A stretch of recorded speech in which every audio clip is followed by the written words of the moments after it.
Hi, everybody who's watching. My name's Sarah. I'm Code Like a Girl's lead technologist, and this is Coffee and Code today. Before I start, I'd like to just say that I'm coming to you from Paramount country, and I pay my respect to our elders past, present, and emerging. This is a little kind of a format that we do with Code Like a Girl and our industry partners, where we just have kind of quite casual chats to get to know more about what it's like to be in the industry, in the tech industry, working on the tools. And what kind of barriers we come up against, what kind of things we love to work on. So I hope you'll enjoy this little half-hour chat we're going to run. I'm just going to take my glasses off. That we're so it's going to be really cool today. I'm really excited to be here with Alexis Cousins and Steph Mason, who are both software engineers for 99Designs. So hoping that if you're watching this, you know a little bit about Code Like a Girl already. We're an organization, we're a social enterprise dedicated to creating spaces and pathways for women and gender diverse people to enter and flourish in the world of coding. We do that through education programs, internships. There's heaps of information on our website. But I'd love to know more right now about our lovely guests and the company that you're coming from today, 99Designs. So Alexis, you're to my left. I might start with you. Can you give us a little spiel of yourself and maybe a bit about your company as well?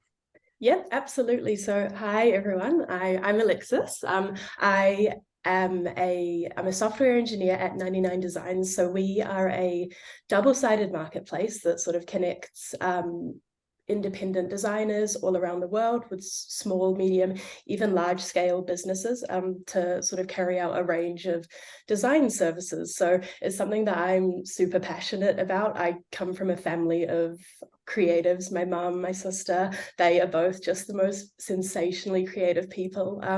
And so, yeah, it's really important to me that our work really makes a difference. A lot of our designers are in developing countries. And so, yeah, that's the sort of what we do. I'm a new Australian. I've recently moved over from New Zealand. So I was a career changer into software engineering. I actually went to university and I have a Bachelor of Communications. I worked at a really big brand hardware store that we'll all be very familiar with for sort of 7 years while I was studying, got my degree, went in, worked at an electrical company, actually coordinating a team of sort of 15 to 20 electricians. And I just really quickly realized that I needed to be doing something creative to feel fulfillment in my day-to-day. Was luckily in a position where I could sort of quit my job. I went back and did a year-long diploma in web and sort of UX design. And yeah, here I am. I luckily managed to land my 99Designs job, and it's been dreamy ever since, basically. That's so nice. I love that you found your creative space as a career changer. That's yeah, there's so many opportunities. You don't have to be locked in. Yeah. Absolutely. Steph, I'd love to hear more about yourself and your journey with 99Designs and whatever else you're interested in. Yeah. Hi, I'm Steph. I'm a software engineer from 99Designs. I am also a Code Like a Girl intern. It was how I secured my position, which is very exciting to be here. As I said, I'm a career changer. I follow probably a pretty normal format. I'm the classic, didn't think I was smart enough to get into tech. So I did the closest thing I could, which was video games retail. So I did that for about 13 years, and I was a manager for 7. And then during COVID, I always did tech in my spare time and myself. Like I just built stuff for fun, and I just was like, you know what, I'm going to actually try and study it and see how I go. And I think I did okay. And so, yeah, I applied for a position and was lucky enough to get the Code Like a Girl internship with 99Designs, and it's been just a great journey. Alexis and I actually started at the same time during their program, so it's great to have other women along for the journey as well, which was awesome. I And love I that. like cats. Yeah, that's what I'm really into cats. We're talking about my cat. And so, yeah, I really like cats. Yeah. You gotta have, you gotta have things Yeah, that's my outside of fun work. fact. Yeah. Yeah. I love both of your stories so much, and I actually feel like I could ask so many questions and talk for so long about this, but we're actually flipping the script on this coffee and code format a little bit, and I think you two are taking the reins of asking the questions, and we'll see. We'll get a chance to share stories in that. Yeah, so I guess over to you. Yeah, well, I'll take it away. We're going to put you on the spot, Sarah, and we're going to ask you, could you perhaps give us a little information about your journey into tech and how you got here? Yeah, it's been a while when I think back. But I never outwardly showed signs of like being good at maths or engineering or science or anything. I was into like drama and music. I was like a really solid music student for like all of my childhood, and even into university. I studied music at university for a little bit. Realized like I don't want to be a professional musician. It's not for me. But like I guess because I was a girl, it was like that's what I was encouraged towards. Like, oh, you're really good at music. Like that's great. You can perform. I played clarinet and saxophone. But I was always like in the computer room, like in the dark at night when everyone had gone to bed, like building websites on GeoCities about Pokemon. And like I built like the most hideous websites with black backgrounds and little like Pokemon icons and all of that back in the day. So, I always just loved messing around with computers. And it never occurred to me that it was a job that I could do, even though my dad worked in IT.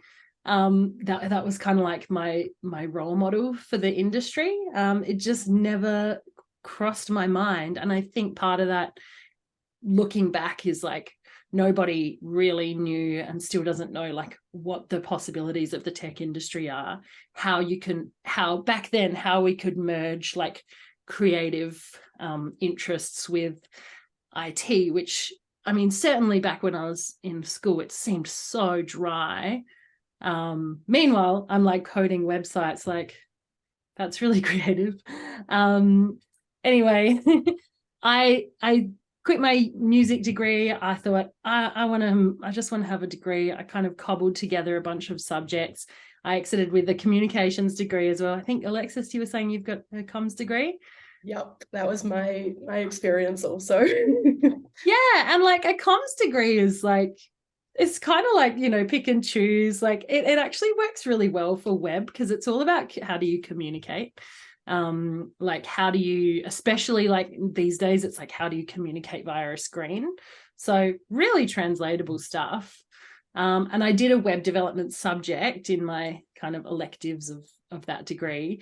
And I finished uni and someone sort of said, oh yeah, can you make me a website for my small business? And I went, yeah, I can do that. And I set up like a business effectively. Like I got an ABN, I invoiced them. They liked the website I built for them. They recommended me to someone else. That sort of happened again and again and again. And I ended up like for 5 or 6 years, just like running this freelance business out of nowhere that I didn't really plan on, just building websites for different kind of small local businesses. And the businesses I worked with started to, get bigger.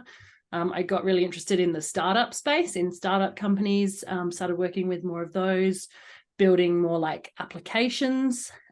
This whole time, my skill set is like, I did one web development subject at uni, and I've learned, like, I've done online courses. I've gone, yeah, I can figure that out. I'll build something. Oh, that broke.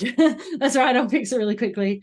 Google, Stack Overflow, all that kind of stuff. And I guess I found myself here after working at a number of different companies, working with different people who then were able to like help me consolidate my skill sets, working with some lovely senior developers who were able to mentor me. Very, very fortunate for that.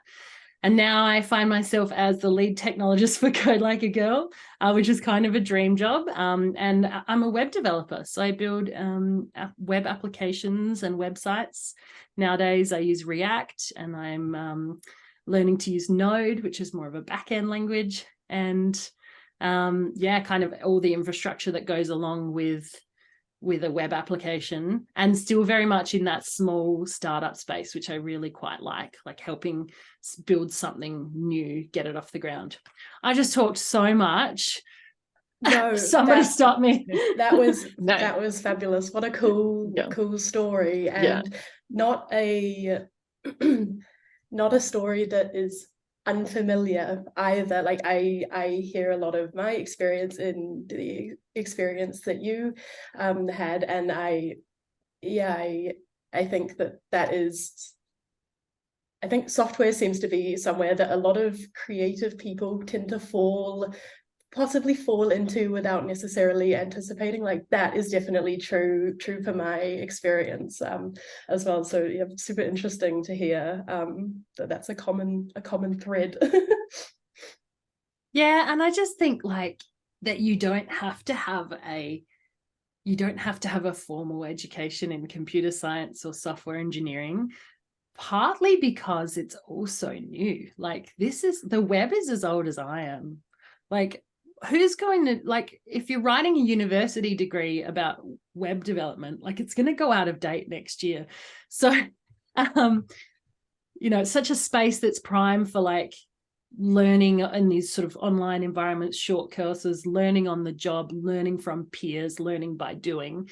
So I'm just super passionate now about like sharing that. I'm always happy to share that story and say like, you can do it too. Like I'm not good at maths. I look at my logic sometimes, like logic I write, and I'm like, wait a minute, greater than, less than, I can't remember. Like, anyway. I need like a left and right equivalent for greater than, less than signs, because right there, team no logic. Sure. I was wondering, Sarah, you actually briefly mentioned while you were talking us through your journey that you found there were a lot of transferable skills inside of your communications degree. But I'm also wondering generally, as you've sort of fallen deeper and deeper into the web dev pit, are there sort of skills that have really surprised you at being transferable? I mean, you talked about skill consolidation as well. Were there bits and pieces that got pulled in that you wouldn't have sort of explicitly thought, oh yeah, that marries up well with web development, but you've actually realized has really been an asset in your toolkit?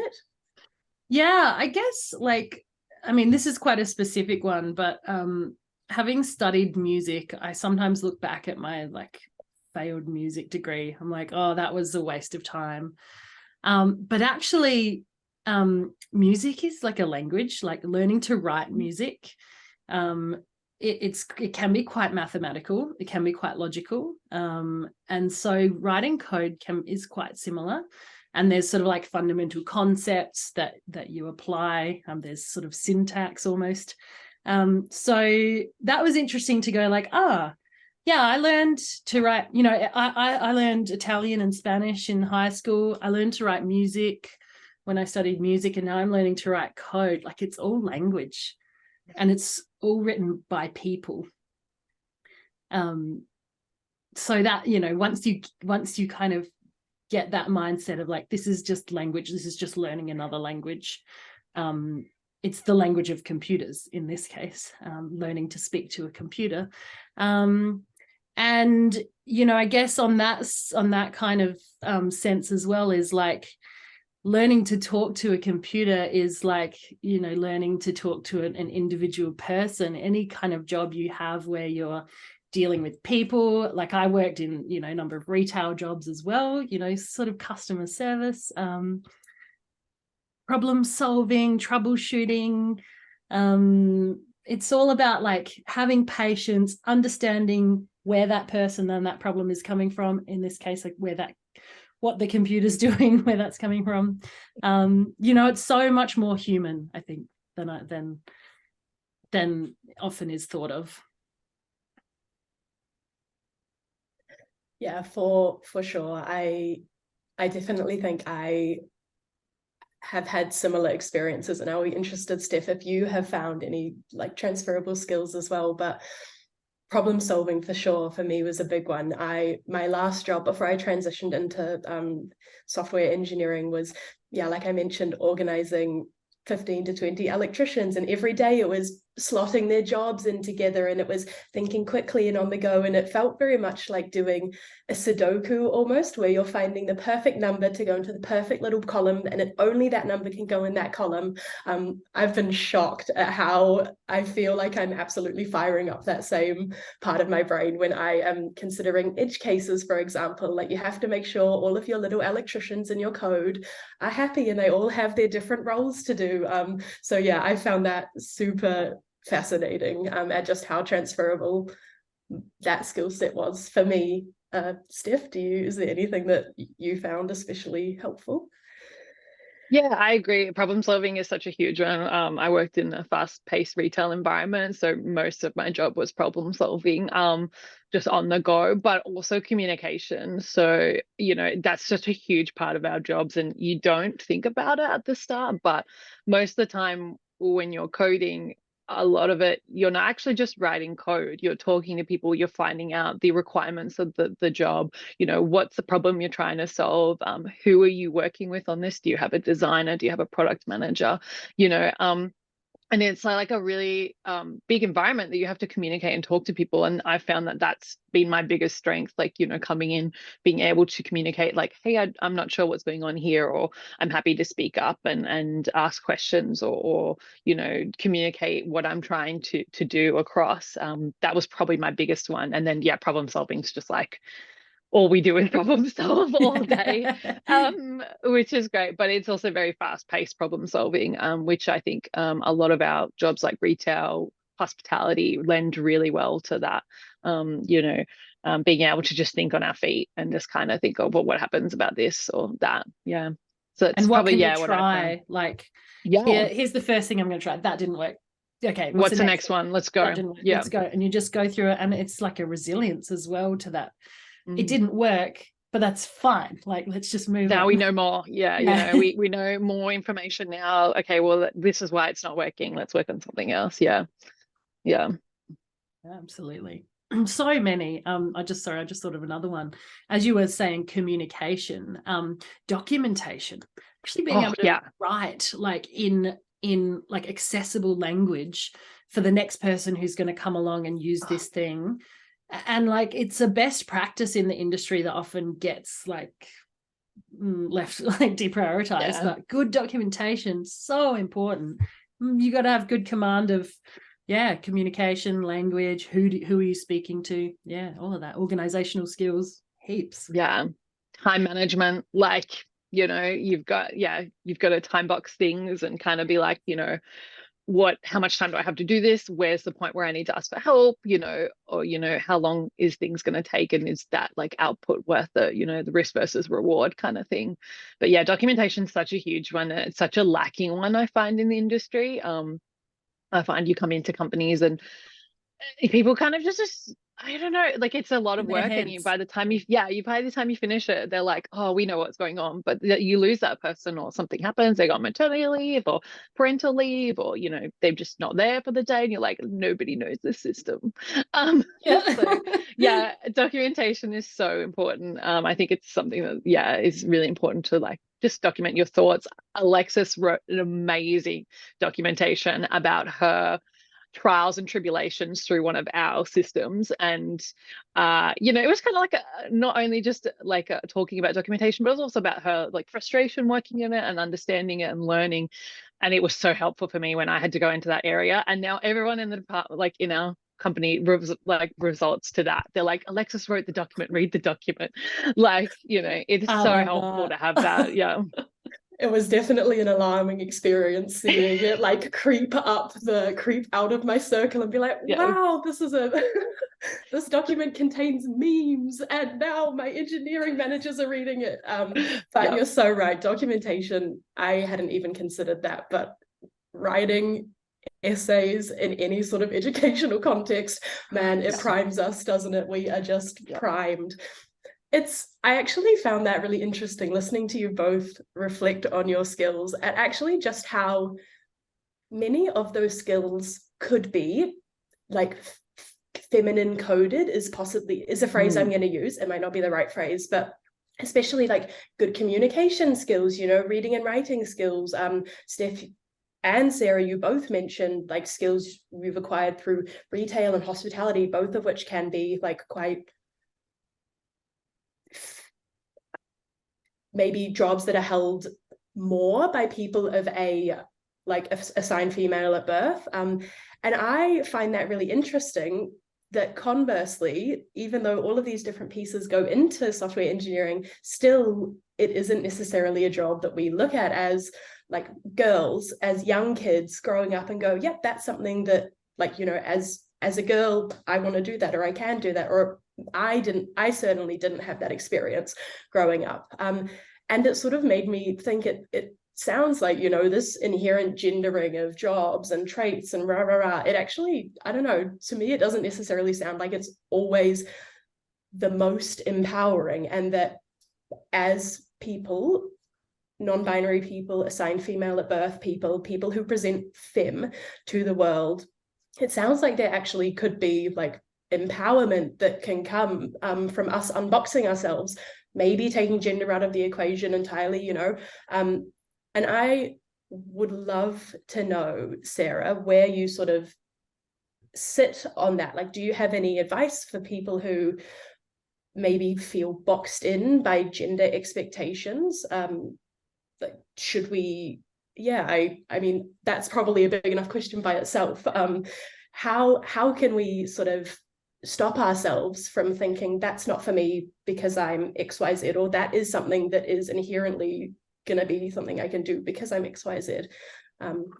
Huge. That's kind of everything that we're trying to do, right? Like we talk about, you know, what can we do to educate people and what can we do to make pathways and whatnot, but like what we're really trying to do is break down this whole like socialized thing that's been created about like what it means to be a woman or a man or a assigned female at birth, or it's like, you know, what does it mean to be all of those things?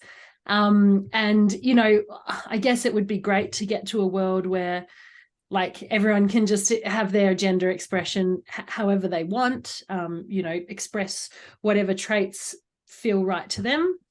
But, you know, we're not there yet. We're not going to be there for a little while. You know, I was just thinking, I've got a 12-month-old son, and like it often starts so early, like it starts at this kind of age. And I see with him now, like I bought him a baby doll. We don't usually buy dolls for boys. And I've been like showing him, like, you know, we look after the baby, we put it in bed, we cover it with a blanket, and he started to mimic that. You know, so, and on the flip side, girls aren't often given logic-based toys as they grow up. And so this is, I think, like part of the root of this divide of like these skills, these traits are female, these traits are male. I'm just doing air quotes in case anybody's listening, because you know, what even does female and male mean? Another huge conversation. I don't even know if I've answered that question or how to answer that question, but I think like we do get boxed in, especially, you know, if you join a company that's sort of dominated by men, often women will be boxed in. And I've had this experience of like, I'm the one that takes the notes, and I'm the one that does the documentation, and I'm the one that organizes things. And you know, that's fine. I actually don't mind doing that stuff, but not at the expense of me doing like technical work that I really want to do. So I don't know. What do you think? How do we It's not? such it's such a big question, but I think it's something that Alexis and I have been talking about a lot, because we've been having conversations in our workplace around women in tech and stuff like that. And I think, there's this really interesting idea of assimilation versus like authenticity, but then there's also a level of like, what we do to survive as women in the workplace. And I think we've all done it. But then there's also the other side of, what are our gender roles based on the fact that we are women? We're the caretakers, we're the empathy, we're the empaths in the area, we're the ones who want to check in on people and make sure they're okay. And a lot of us like doing that, and that's fine. But it's also not a role that we should have to be pushed into. And I also think it's detrimental to people on the other side as well, like to men, gender fluid people and stuff, to assume that they're not like that and that they get pushed out of those roles, which they might be more comfortable with, because it's not what they're expected to do as well. So I feel like taking gender out of it is such a good thing, like personality traits, skills, workplaces, but obviously such a long road to go. You can't just flip a switch and be like, yeah, everything's happy. And, some people really like having those traits assigned to their gender, and that's also valid as well. So it's such a really interesting space, I think, for us to make headway in. And I think the more that people filter through of all different, diversity quotas and levels, it'll change the way that tech is kind of, being evolved, which is great. Alexis, you might have thoughts. Yeah, I think that you actually nailed it on the like assimilation versus authenticity front. I also grapple, like, for me individually, I think that I feel most empowered when I divorce gender from these traits and traits that I aspire to. And I was sort of thinking about when I worked in my retail job at the hardware store. I actually worked not just sort of at this chain store, but actually in the trade department. And that was a really interesting experience to me, because I started as a checkout chick and I hated that. I hated being condemned to stand in a 1 meter by 1 meter prison because I put different pants on when I come to work. I really hated that. So I transitioned quite quickly into like actually working in the trade yard and sort of, cutting the wood and, recommending the products. I was damn good at my job. I will say that right now. I could tell you everything you need to build a fence like this. I could do it. And I found it really interesting thinking about where that motivation came from, because when I was in the yard working with my workmates, I wasn't out there carrying the 20-kilo bags of concrete around, because I felt like I, had to fit in with the boys, and I had to be like one of the work boys and like the work crew. They always accepted me. Gender never mattered. And it was always just badass that if you were helping someone, that was just a human trait, was a desire to help. But interestingly, the flip side, sometimes maybe older men would come in, older tradies would sort of come in, and it would very much be this air of like, oh, is there a man that can help me, sweetie? Like, can you get me a man that knows what they're talking about? And I was actually thinking about it in the lead up to this chat. And in those instances, I absolutely noticed that I would then switch into that energy of like, oh, I must do this to prove that I can do it and to assimilate. And it was fascinating to me that I felt empowered when it was coming from just this is a drive to do my job well, because that's something that I value as a human, into oh, you've told me that you don't think I can do this because I'm a girl. And so now I feel like I need to, I don't know, prove myself to you. Yes. I think that's so a testament to where the energy of the action is coming from, whether it's genuine drive to just do a good job, which I think is innate to all of us. Like if we're working, that's probably something that we inherently want to do. Versus from that place of assimilating was really interesting. I have such a similar experience. I worked in an aquarium place where like it was all men, and customers would be like, oh, sweetie, do you mind just grabbing one of the boys to help me? I was like, actually, I'm the manager. I can help you. I'd almost become like aggressive. Absolutely. Whereas that's not a trait that I like in myself. And if I felt safer, or like, you know, these days, that was 15 years ago. So now I'm much more comfortable. Now I could actually come from a place of empathy. I don't know what I'd say, but, you know, to actually embrace those more feminine, I guess, traits or whatever, which are a strength. You know, they are a strength, and it doesn't matter if you're who you are, you can embrace those traits. For sure. It's a big one. That is the magic question, right? That is the magic question. But the $1 million question, you know. Yeah, absolutely. I think that probably leads great into our next question, which is the traditional always question, and something that I struggle with even at the start of this conversation, when I was like, I was lucky. I wasn't lucky. I worked really hard. I'm trying very hard to not talk about myself this way. I worked very hard to get my internship. But imposter syndrome, it's such a thing. It's so huge for people of diverse backgrounds and stuff like that. How has imposter syndrome affected you, and how have you worked through it, Sarah? Good question. And it is one that we talk about a lot, that like, I think it's so universal for so many women and gender diverse people, even men.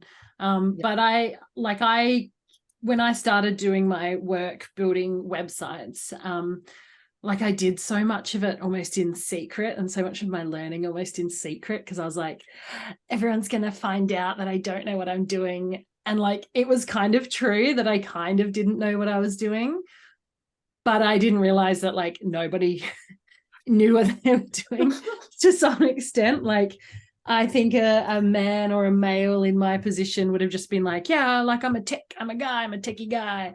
I can do this, and people would inherently trust them. I did find like people had a harder time trusting me with technical things, and I would have to really go that extra mile to like prove myself and prove my intelligence and prove my skill. So, you know, there was a real world thing that was like, we don't necessarily think you know what you're doing. So I had to get over that by actually, I guess, doing the work and seeing it and showing people, and them going, oh, this is amazing. Like, this is you. Yeah. Wow. For then myself to believe it. But, you know, I think the big one is like, you know, I was learning all of this stuff, all of these technical web development skills, how to build websites, languages, infrastructure, on my own without a support network, because I was too afraid to ask anyone or seek out peers. And it wasn't until I found more of a community in Code Like a Girl that I found, you know, people who are also experiencing the same thing. And I think that's kind of the key to overcoming it. Well, I guess those are my two pieces of advice, is like, actually do the work, prove to others and yourself that you do know what you're talking about. And then just find people who are like, yeah, I also am terrified. And sorry, one more thing is like anxiety, imposter syndrome is like tied to anxiety for me. And it's like, it's there to try to protect you. It's there to try and like stop you from making a fool of yourself. So you just, you know, you just say, thank you. I get it. Yeah. Thank you, anxiety. I don't need you. I'm going to just get on with my life. I get it. You're here. Thank you though. Thank you for warning me. Yeah. Yeah, I think it's such an interesting thing that so many people struggle with, and I think we were really lucky, Alexis and I, to be part of a group, because we were able to talk to each other about that and be like, I feel like I don't know what I'm doing, and they're like, me too. So, you know, that was really helpful to have other people, which is where community is just so important. You know, having that kind of support network there, and having, like, you know, in our company we have mentors, and we have other people in our squads who are just more than happy to help us out, and the other people in our community ask for help as well, which is really great as well. But I find imposter syndrome, it just like niggles into everything that we kind of do. It's the way we talk about ourselves. It's the way we present ourselves. So, you know, we had like discussion of where men would be like, and definitely in my industry, they're like, oh, who's the manager? And I'm like, I'm the manager. And I'd either be aggressive in the sense of, you know, what I know to prove that I knew it, or I would default to this, you know, kind of sweet, kind of like, yeah, I actually really do know about it, and, you know, kind of customer service vibe, as a safety mechanism, to kind of just, I would default to one or the other depending on the person. And I think that's kind of what we've learned to do, all of us in different areas, and imposter syndrome kind of comes from that. It comes from the fact that we know that sometimes we have to drop into these masks to protect ourselves at certain areas. And so we come to a point where we're like, oh, well, it's just a mask, I'm just faking it, so it's not real, but everybody's faking it, which is really hard to kind of accept. And yeah, kind of get past that barriers. I think it takes a lot of time to move past it. I don't think you'll ever get past it, which I think is something else to remember. You'll never get to a point where you're like, yeah, I know everything, this is great. And I think everyone kind of above us feels that as well. But Alexis, did you have any thoughts about imposter syndrome? I think you've nailed it. I think a very specific tool that I use is creating like an evidence bank for myself. Like you sort of said, you know, proving to others that you can do it. I also try to maintain that same relationship with myself, whereby if I've worked really hard, like learning a new skill or documenting a process, I actually have like a Notion page that's specifically dedicated to tracking my growth and my accomplishments, even things that I've dedicated my time to. So if I am having one of those days, I am someone that gets really stuck in my head, I can actually go back and reaffirm to myself, no, this is not real. This is just worries or insecurities sort of speaking up. And that has really helped me. And of course, solidarity in your suffering. Like there is just nothing more therapeutic than doing the digital version of screaming into a pillow, but with other people also screaming into a pillow alongside you. So yeah, no, I think you've nailed it, Steph. Yeah, well, I think that leads into our other question, because it's about community, and it's about how we can make more room for women and diverse people in STEM as women and diverse people in STEM. So Sarah, I think you're doing something amazing. You're giving back to the community already. Like you're doing the Code Like a Girl. It's such a huge thing. It's making such an impact on so many people's lives. You know, I attend the lunches and see them, you know, every week, new people joining and getting placements, and like that's such a huge part of us helping diverse people join. So what else do you think we can do to make room for women in STEM? Oh, big one, another big one. We're hitting them out. Yeah. Yeah.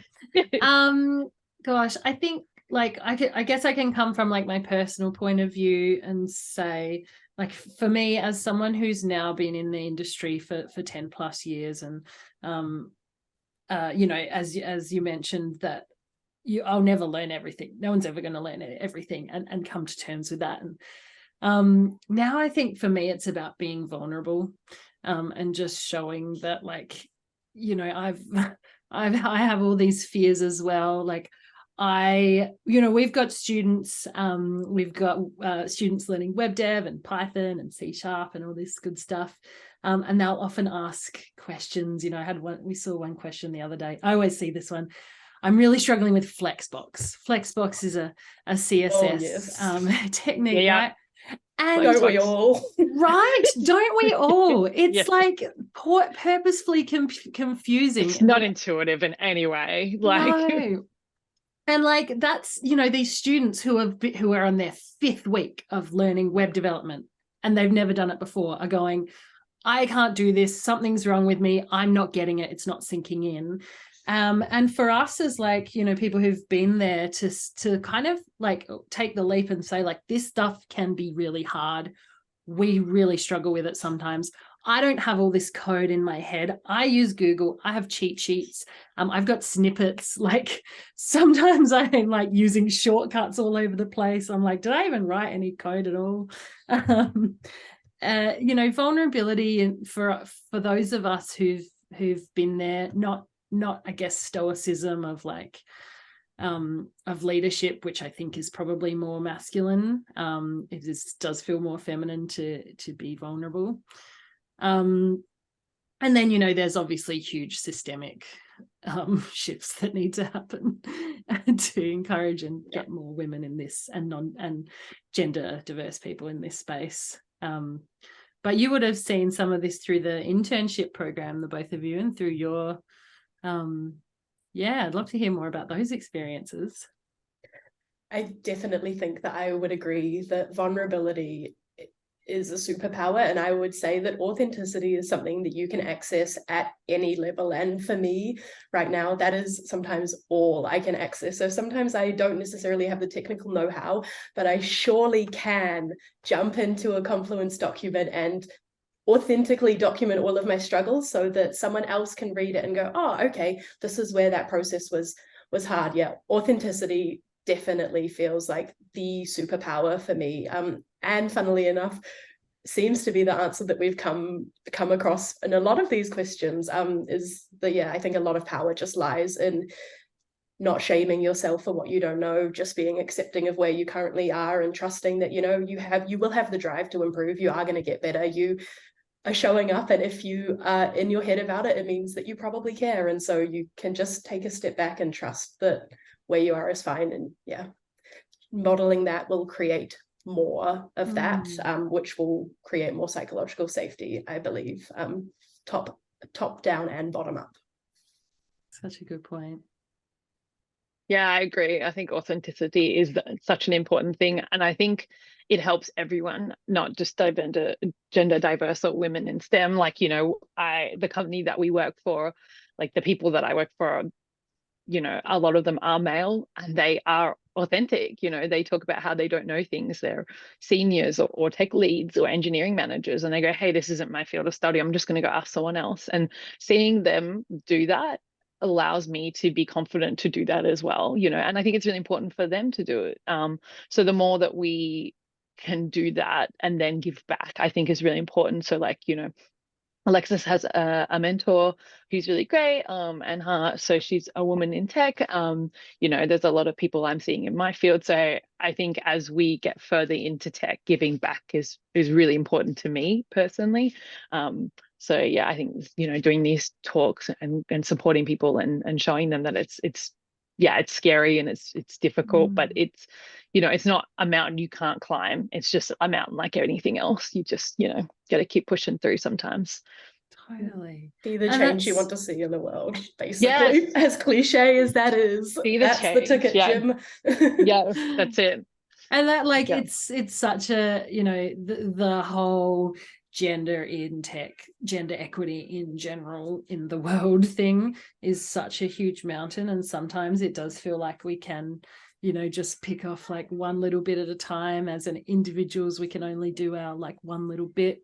And we have to be really strong over time in fighting against the systems, in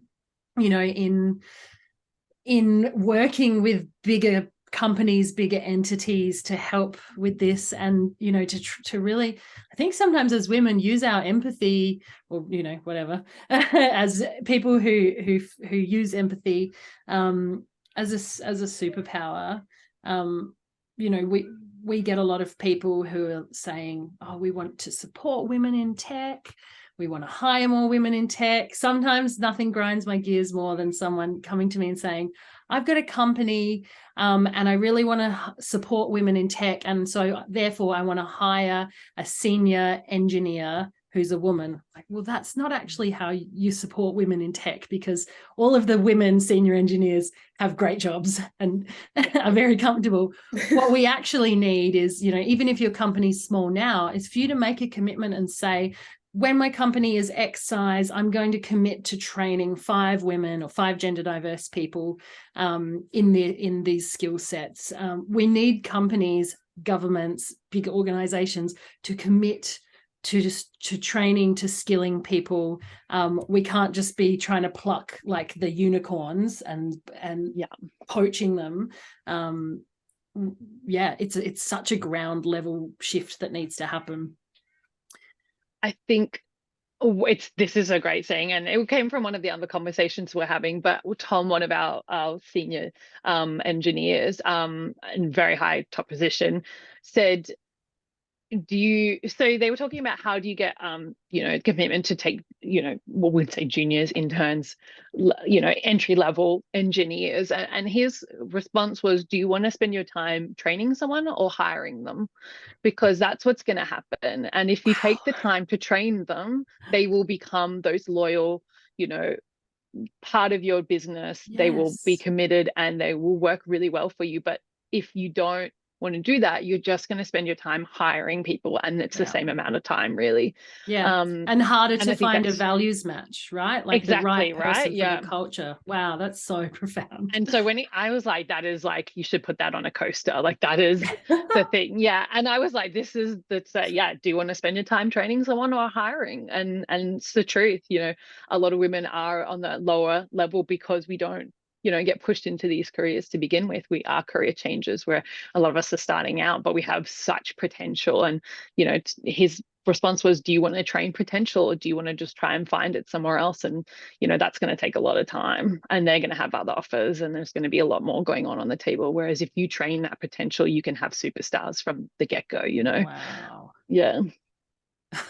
That's it hit me. I was like, wow, Tom, this is amazing. I was like, that's the best thing I've ever heard. And I think that's like a hard shift for companies, and I think that's going to be a hard transition, but I think that's like an important education piece for people who are hiring in tech.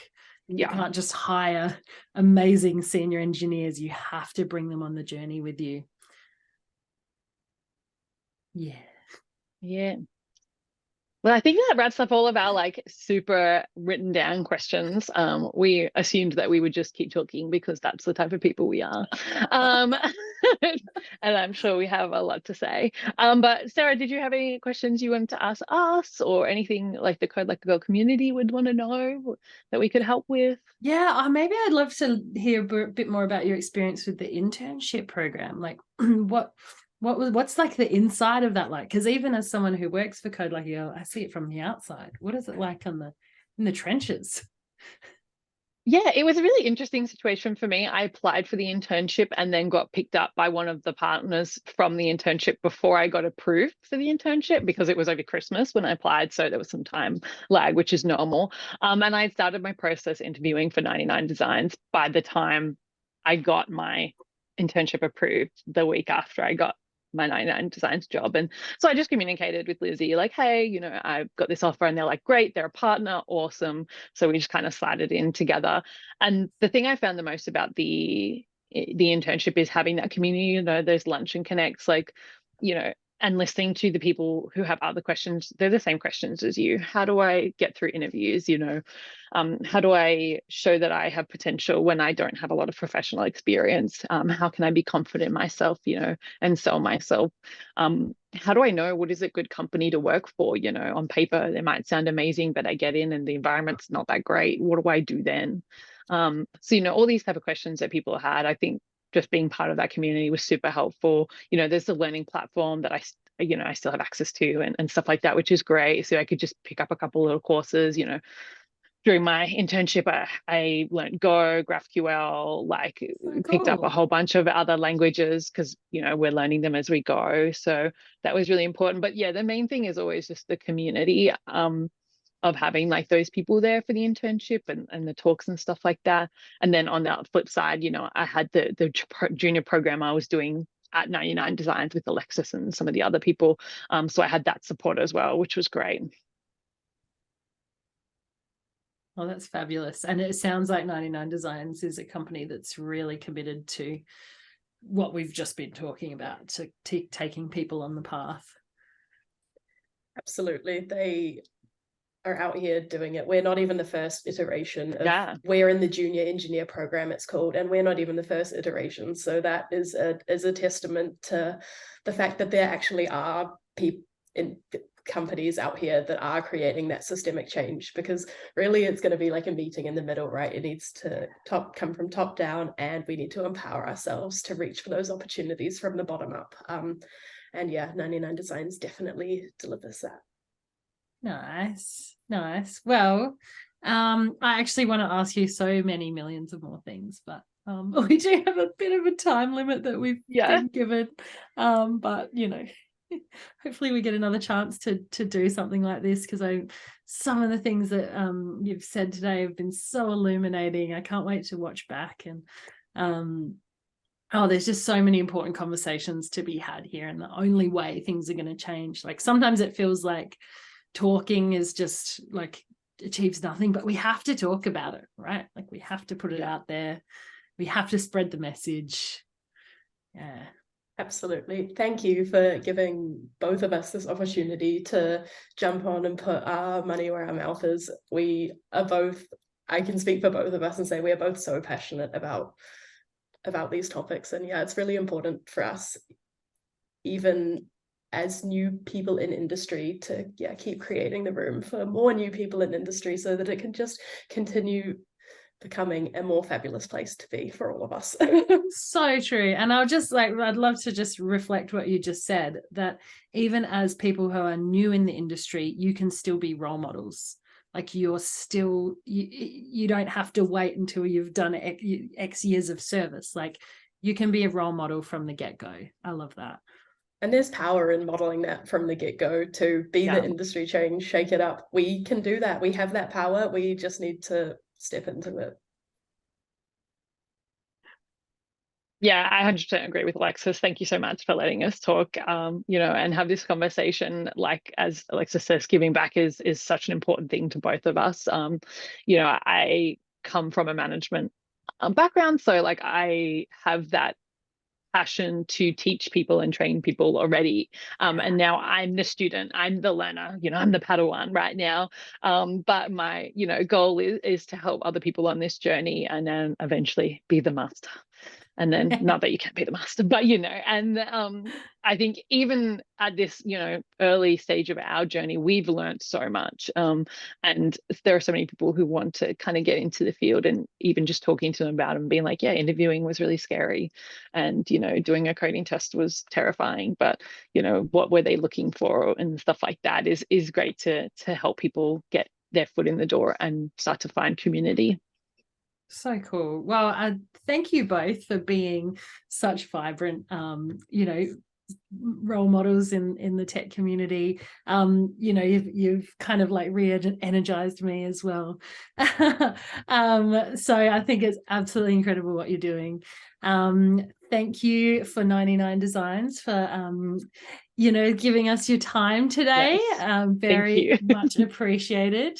And if anybody wants to check out 99Designs, I think you have a website, something like that.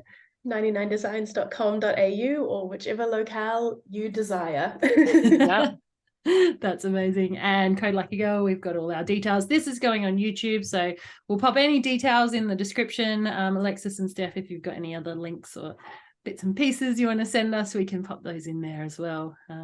Thank you so much for joining. This has been an absolute pleasure to have this conversation. This is like why I say like this is my dream job, is I get to do coding, I get to talk to cool people like you.